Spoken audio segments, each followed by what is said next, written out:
Hey guys, this is Vol. Last Sunday I was at the East Auckland Elites Gaming Club, which is a club that I've only really checked out once, haven't played any games. These guys, all around about my age, in their 20s, we basically play in like a back room of an RSA sort of commerce club type thing where, older sort of people come along to watch sports and, buy drinks in the bar, play pokies and so forth. Most of these guys play 40K. There's a little bit of fantasy going on. No War Machine and Hordes, unfortunately. But this particular meeting, these guys meet every second Sunday. This particular meeting was going to be a special 40k event where you come along with a 1,250 point 40k army. Everybody's split into 4 groups of 4 on these 4 tables, and basically it's a free-for-all. So on your table you're against 3 other guys, and you're all having to go for an objective in the middle of the field. As of turn 3, if you manage to keep everybody else away from 6 inches of the objective and you're within 6, you win the game and you progress to the next round. So basically the winner from each table goes on to a second round where there's a second game with the 4 winners playing off in the same sort of scenario. So it's just a bit of a fun, mayhem-filled sort of afternoon. The good thing about this club as well is it goes from about 2 p.m. to 8 p.m, so there's plenty of time to do a big event like that. But yeah, just a bit of a mayhem of an event. We're allowed to take a strategic asset from the Apocalypse book, which I hadn't even read, but I took a Vortex grenade, for example. You can take an asset which lets you guys do better sort of reserve show-ups, or for hitting on 2 pluses for 1 round or something like that. So that was pretty cool. If you go to the next image here, this is the table that I was on. I was up against orcs with knob bikers, looters, some killer cans and reserve, up against Grey Knights with 3 Dread Knights and some Servitors with heavy weapons, plus the special character whose name starts with an M, Madrak or Mordrak or something like that. And a Blood Angels player who hasn't really painted his tanks red, but he's in the bottom left, and he's got Death Company Land Raider, he's got a couple of combat squads and rhinos and some dreadnoughts. And me with my Chaos Space Marines, 1250 points. Mind you, I am working on my Imperial Guard, more about them in future videos, but for now just coming along with the stuff that I've got painted and ready to go. Next image, having a look at one of the other tables, we've got another Chaos player at the bottom left, a very similar list to mine. On the right, we've got some sort of Grey Knights player. I'm not too sure what he had, but in the top right, Chaos Space Marines, he's got Abaddon Ankan in a Land Raider full of Berserkers and a Defiler, and that's just his list. Top left, Sisters of Battle with 3 Exorcists, so that's quite cool. Next image, quite like the trenches on this table, very nice little bit of terrain there, but we've got Imperial Guard, bottom left, with all tanks. The right-hand side, Space Wolves, top Mech Eldar with lots of Falcons and Wave Serpents, and top left, Dark Eldar, and I believe he's got one of those jet fighter things. Next image, this is the last table.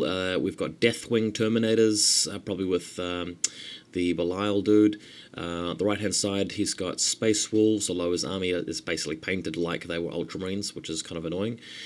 Top of the photo, again, Blood Angels, but some of the tanks are painted yellow, and left-hand side, again, Blood Angels, but they're painted purple and yellow, and that's part of a Storm Raven you can see there.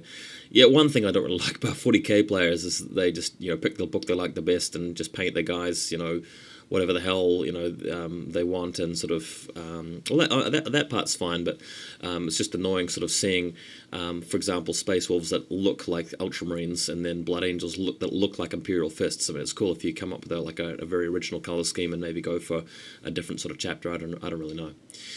Anyway, next image, this is back to the game that I'm on. The Orc player takes the first turn. He's got this really cool knob biker from Forge World, which the model, I really admire this guy. Definitely looks like he wrecks things in close combat, as I imagine he probably does. I've never actually played a game of 40k featuring knob bikers before, but I hear that they are awesome, so looking forward to hearing and seeing and experiencing how awesome. Next image, I've got my list here. Normally I've got Obliterators and Berserkers and a Defiler, but I've dropped those to get down to 1250. Still got 2 CSM squads and the Terminators and the Demon Prince though. So the plan here is just to wait back a bit while the Knob player goes after the Dread Knights, and hopefully I'll be able to sneak in on the objective and beat it out with my Vortex Grenade and my Terminators. Next image, the Grey Knight's special character, Terminator Dude, shows up with a vortex grenade, basically holding it in the photo just for the picture, but he ended up throwing it at the knob bikers in the background at the top left there, destroying 3 of them instantly, so that was quite cool seeing them disappear, and also happy that he's done this, because that means the knob bikers will hopefully retaliate against the Terminator heroes there, so that'll be quite interesting.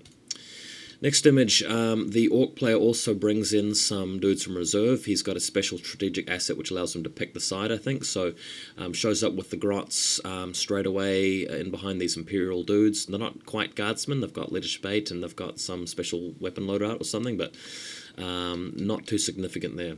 Just trying to stall them by the looks.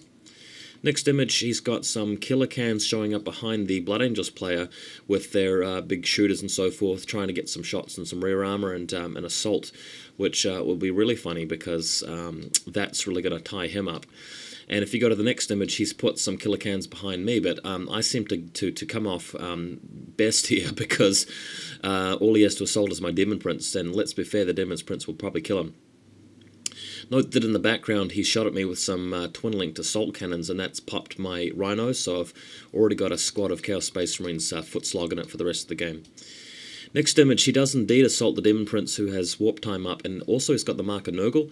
I had a spare 20 points after rejigging my list around, so I decided to give him the Mark of Nurgle. On the one hand, I like to keep my army fairly themed without, doing much that isn't from a monogod, but the visuals of the Demon Prince kind of, lend itself a little bit towards Nurgle, plus +1 toughness is pretty good on a Demon Prince with Warp Time, so that's partly how he managed to survive. He managed to lop off the Strength 10 claw off one of them and survive the remaining strikebacks, so that was quite good. Next image, the Knob Bikers do indeed retaliate on the Grey Knight Terminator heroes here and destroy them. They've taken some wounds so far, but generally a pretty easy combat for them. Next image, just going to give you an update on how the other tables are going. With this table, we've got some big sheets of paper in the middle where the objective is. You can see that gold and marine in the middle, that's the objective. The same type of models used for all the tables, by the way, so if you see that, a gold and marine shop in any of the other photos, that means it's the objective. But these bits of paper are minefields, and I think that what happens is that you take a dangerous terrain check when you're going over that. I can only assume, but I hear from the Deathwing player that he lost a lot of Terminators just to minefields.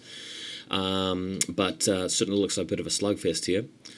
Next image, back to our game, and we've progressed a couple of turns. There's been a bit of a melee in the centre, but crucially, the Demon Prince has shown up and thrown a Vortex Grenade at one of the Dread Knights, destroying it, and then in a later turn, that same Vortex Grenade, because it scatters 2d6 inches in a random direction every turn after that, has come over this direction and clipped his other Dread Knight, removing that one as well, leaving just one more Dread Knight in the game, which is wrecking some of the Blood Angels, but at this point, I've still got my Terminators inside the Land Raider and just waiting for an opportunity to seize the objective and kill everything within 6 inches of it. I've got the advantage of being the player that takes his turn last, so after the other 3 guys have taken their turn, I can rush in, kill anything within 6 of the objective, and score. But every time I've been thwarted, the game has actually been within reach of me a couple of times now, but as fate would have it, I haven't been able to secure it.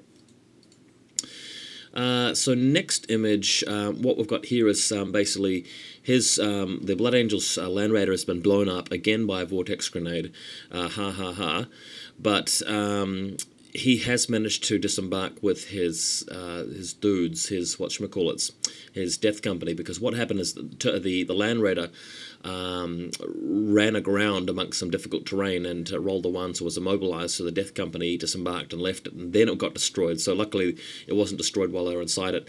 But now I've basically got my own Chaos Space Marines doing shootouts with whatever it can, picking off a few dudes here and there, but just can't keep this objective because he's got some guys coming towards it, and this stupid old Imperial Guardsman inside the little ruins in the middle of the photo there thwarted me from capturing the objective. I managed to get one turn where I killed everything but those guys, and I just couldn't seal the deal, so again, a bit of frustration. Next image, again a couple of turns later, there's been carnage. It's been my Demon Prince and my Chaos Lord against the last Dread Knight. The last Dread Knight killed them and then was shot down by something else.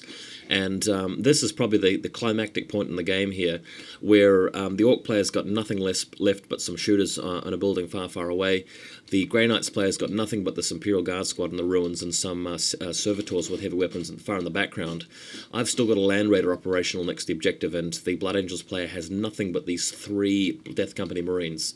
And of course, what should happen? But he charges me, he gets a hit with his Power Fist needing 4 pluses, scores 1 penetrating hit with a 6 with a Strength 9 from Furious Charge, and of course rolls a 5 and wrecks the Land Raider, taking the game for him. So that was quite funny. If you go to the next photo, you see the outcome here. The Land Raider's wrecked. I've got a Rhino which is immobilized and can't make it close enough to the objective. We've still got a rogue Vortex grenade hanging around the table, but he's got 3 Death Company Marines in there who easily carve up the Imperial Guardsmen in the ruins and take the event. So that was quite fun. What it meant, though, is that because the winner of each table goes to the next round with only his surviving troops, we thought that would be a funny twist to the little event. This particular Blood Angels player went to the next table with only like 2 Marines. He'd lost one of the guys in this photo, so he was up against half a Space Wolves army, half a Sisters of Battle army, and another guy who had 4 Dreadnoughts left, so obviously he didn't win.